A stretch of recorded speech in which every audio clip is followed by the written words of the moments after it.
What's up everyone, EJ here, and welcome to the I Am Project, where I simply hope to spark a bit of curiosity when it comes to the topic of consciousness. Today, I want to talk about the embodied path and why physical exercise is non-negotiable for awakening. And you can call it whatever you want. You can call it seeking enlightenment, the path of self-discovery. Regardless of what you're calling it, physical exercise is non-negotiable. To begin, the fundamental paradox. Anyone claiming to seek awakening while neglecting the body faces a contradiction so glaring it borders on self-deception. We live in an era where people will spend hours meditating on transcendence, visualizing their ideal reality, and discussing quantum consciousness, yet will flinch at a 20-minute run. This disconnect reveals a fundamental misunderstanding. You cannot transcend what you refuse to inhabit. The body isn't a vehicle you're stuck with until enlightenment arrives. It's the instrument through which all awakening occurs. Every mystical experience, every moment of clarity, every breakthrough in consciousness happens through your nervous system, your brain chemistry, and your physical form. Ignoring physical discipline while pursuing spiritual growth, it's like trying to play a symphony on an untuned, neglected instrument. The stress paradox, breaking down to build up. Let's talk about the biological truth of transformation. Exercise operates on the same principle as awakening itself, controlled destruction leading to reconstruction. When you lift weights, you create micro tears in your muscle fibers. Your body responds by rebuilding them stronger. When you run until your lungs burn, you're teaching your cardiovascular system to adapt and expand its capacity. This isn't punishment, it's communication with your biology. Awakening follows an identical pattern. You challenge your beliefs until they crack. You sit with discomfort until your resistance breaks down. You face your shadows until your false self crumbles. Then, like muscle fibers after a workout, you rebuild, but stronger, clearer, and more integrated. Both processes require voluntary stress, not trauma, not suffering for its own sake, but deliberate choice to step into difficulty and discomfort. This is the crucial distinction. Self-induced stress with purpose. The person who avoids all discomfort, physical or psychological, remains frozen in their current form. The comfort zone trap. Research across psychology, neuroscience, and performance science confirms what ancient wisdom traditions always knew. Growth lives outside of comfort. Your brain literally rewires itself when you do things that are hard. New neural pathways form. Dopamine systems recalibrate. Your sense of what's possible expands. Consider the person who never exercises. Their comfort zone shrinks over time. Stairs become daunting. Walking distances feel impossible. Their world literally becomes smaller. Now consider the person who never challenges their beliefs, never questions their assumptions, never sits with difficult emotions. The same contractions occurs, just mentally and spiritually instead of physically. The body teaches the mind what's possible. When you push through the voice that says, "I can't run another mile," and discover you can, you learn something profound about the nature of limitations. Most of our boundaries are negotiable. Exercise proves this daily. The mind-body integration principle. Let's talk about meditation in motion. There is a reason traditional spiritual paths, from martial arts to yoga to Sufi whirling, incorporate physical practice. Exercise is meditation, but with the volume turned up. In seated meditation, you practice observing thoughts without attachment. In exercise, you practice the same skill under pressure. Your mind screams to stop. Your body sends distress signals, and you learn to witness these messages without being controlled by them. You discover the space between stimulus and response. A runner hitting mile 8 of a 10-mile run experiences the same mental chatter as someone sitting in meditation. This is pointless. I should stop. I'm uncomfortable. This is too hard. The practice is identical, observing the mind's resistance without obeying it. Except in running, the stakes feel higher and the resistance louder, making the lesson more visceral. The control paradox. People seeking awakening often speak about releasing control, surrendering to flow, letting go. This is true, but incomplete. You cannot surrender what you don't first possess. Exercise teaches you to control your body, to move when it wants to rest, to maintain form when it wants to collapse, to push when it wants to quit. This isn't domination, it's mastery. And from that mastery comes the ability to truly let go. A person who has never developed physical discipline doesn't surrender to their body. They're simply ruled by its impulsive choices. There is no conscious choice involved. True surrender requires a self that's strong enough to choose differently, but consciously decides not to. Discipline and flow aren't opposite. Discipline creates the foundation from which flow becomes possible. Continuing, the biochemical reality of consciousness. Let's talk about your brain on exercise. Here's what's actually happening when you exercise.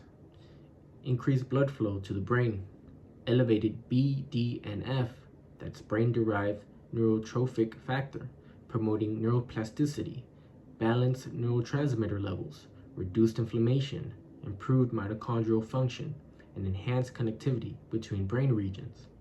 In practical terms, exercise literally optimizes the hardware that consciousness runs on. You're not just building muscle, you're upgrading your capacity for awareness, focus, emotional regulation, and insight. People spend thousands of dollars on supplements, plant medicines, and retreats to alter their consciousness. Meanwhile, a consistent exercise practice delivers measurable improvements in the same areas: enhanced mood, reduced anxiety, sharper cognition, greater stress resilience, and improved sleep quality.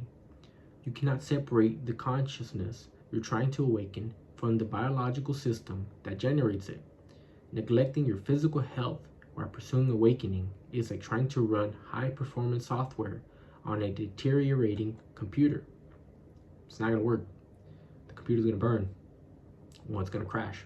Energy equation, manifestation, visualization, and conscious creation all require one fundamental resource: energy. Not abstract spiritual energy, but actual biological energy. The capacity to focus, the willpower to act, the resilience to persist when results aren't immediate. A sedentary, poorly nourished body operates in survival mode. Her system is managing inflammation, blood sugar crashes, poor sleep, and chronic stress. In this state, you have minimal energy available for high pursuits. Your consciousness is consumed by maintaining basic function. Exercise and proper nutrition shift you into a state of abundance. Your body runs efficiently. Energy is available for creativity, for focus, and growth. This isn't shallow, it's foundational. The person who eats good, looks good, and moves good does feel good because their biological supports high functioning. The collective dimension. Let's talk about personal responsibility as a spiritual practice. There is a tendency in spiritual circles to focus exclusively on internal work, meditation, contemplation, and consciousness exploration. But awakening isn't just personal revelation. It's taking responsibility for your impact on the whole. When you maintain your physical health, you become less of a burden and more of a resource for your community. You have energy to give. Your model possibility. Your presence uplifts rather than drains. Conversely, neglecting your body while claiming spiritual advancement is a form of bypassing. It's choosing the comfortable parts of awakening, interesting ideas, pleasant meditations, while avoiding the demanding parts, discipline, consistency, and physical discomfort. The collective consciousness rises when individuals take full responsibility for their own system. You can't contribute to humanity and its evolution if you can't climb a flight of stairs without getting winded. That might hurt some people, but it's true. The ripple effect. Your physical state affects everyone around you. When you're energized and healthy, you show up differently in conversation, in relationships, and in challenges. Your capacity to be present, patient, and creative expands. Think about the people in your life who exercise consistently versus those who don't. There's often a noticeable difference in their energy, in their mood, and their resilience. This isn't judgment, it's observation. Physical practice creates a foundation that supports every other area of your life. When you commit to exercise, you're not just improving yourself, you're becoming a better participant in the collective human experience. Your awakening becomes embodied, practical, and contagious. The integration framework. So what's the non-negotiable minimum? If awakening is truly your path, exercise isn't an option. It's foundational. This doesn't mean you need to become an athlete. It means establishing a consistent practice that challenges you and your body and mind. The minimum effective dose looks like this. Cardiovascular challenge that elevates your heart rate and tests your endurance. Strength training that builds capacity and teaches you about progressive overload. Flexibility and mobility work that maintains range of motion and body awareness. And consistency over intensity. Showing up matters more than the performance and the perfection. This isn't a burden. It's not one more thing on your to-do list. It's a practice that you have to implement yourself. Every workout is an opportunity to observe your mind, transcend perceived limitations, and integrate body-mind awareness. Now, the practical path. Start where you are. If you're currently sedentary, begin with walking. Not because walking is easy, but because it's accessible and sustainable. The person who walks 20 minutes daily for a year transforms more than the person who does an intense workout once and quits. Build gradually. Add difficulty as your capacity expands. This teaches you about sustainable growth, a lesson that applies to every area of awakening. The person who tries to meditate 2 hours daily on day one usually fails. The person who starts with 5 minutes and gradually expands succeeds. Make it a non-negotiable. You don't debate whether to brush your teeth, applying the same mindset to movement. This is simply what you do because you're committed to awakening. Remove the daily decision. Establish the pattern. Now, the holistic view. Exercise doesn't exist in isolation. It connects to a lot of different things like nutrition. You can't out-train a terrible diet. Fueling your body properly is part of the practice. Sleep, recovering when adaptation happens. Respect rest as much as effort. Stress management.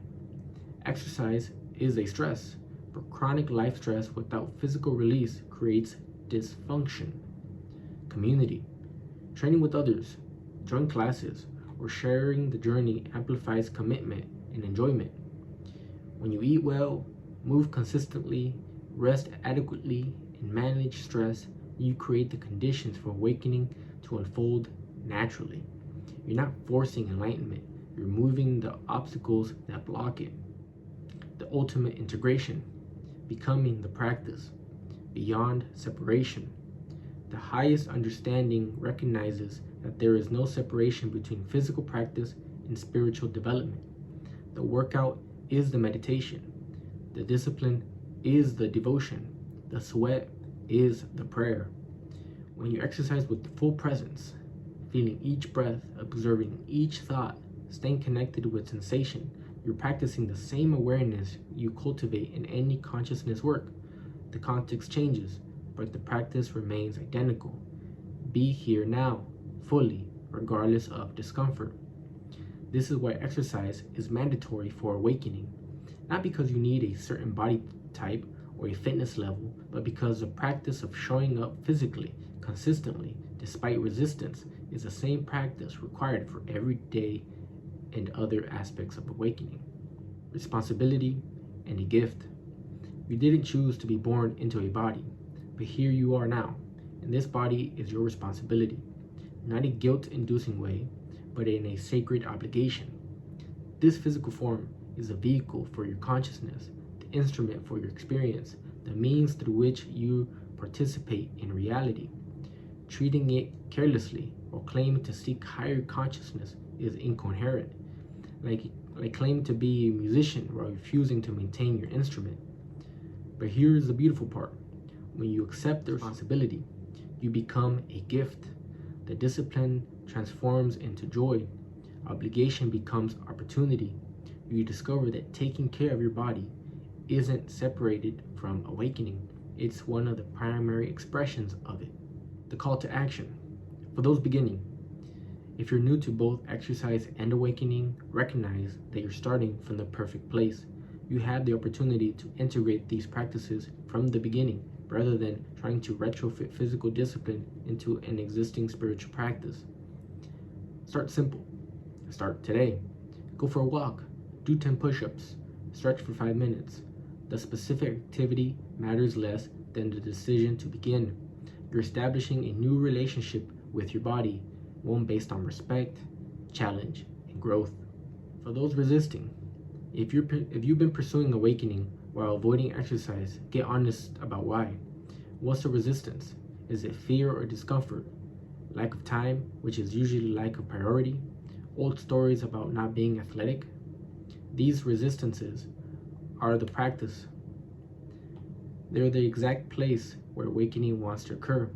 The voice that says, I don't need to exercise to be spiritual, is the same voice that resists every other uncomfortable truth on the path. For those already practicing, if you already exercise regularly, deepen the integration. Bring more awareness to your workout. Notice the thoughts that arise. Observe your relationship with discomfort. Use physical practice as a laboratory for consciousness exploration. Experiment with intensity, with pushing limits, with backing off. Notice how your mental state affects physical performance and vice versa. Let your exercise become a moving meditation, a daily check-in with your whole system. Now to finish, the bottom line. You cannot awaken through your mind alone.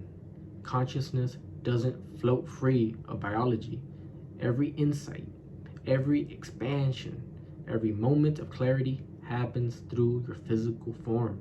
Neglecting that form while pursuing awakening is not just inefficient, it's fundamentally misguided. Exercise isn't a prerequisite you complete before the real work begins. It's not separated from meditation, contemplation, or any other practice. It is the practice, fully embodied. When you move your body with intention, you're doing the work. When you push through resistance, you're awakening. When you show up consistently despite not feeling like it, you're practicing the discipline that underlines all transformations. This isn't about achieving a certain physique or fitness level. It's about honoring the reality that you are a body-mind system. And awakening requires the whole system's participation. Take responsibility. Do the work. Move your body today. The path of awakening demands nothing less. I hope this was useful for someone out there, and I hope it reaches who it needs to reach. If any of this, if any little piece is useful to you, please like and subscribe. And until next time, see you guys.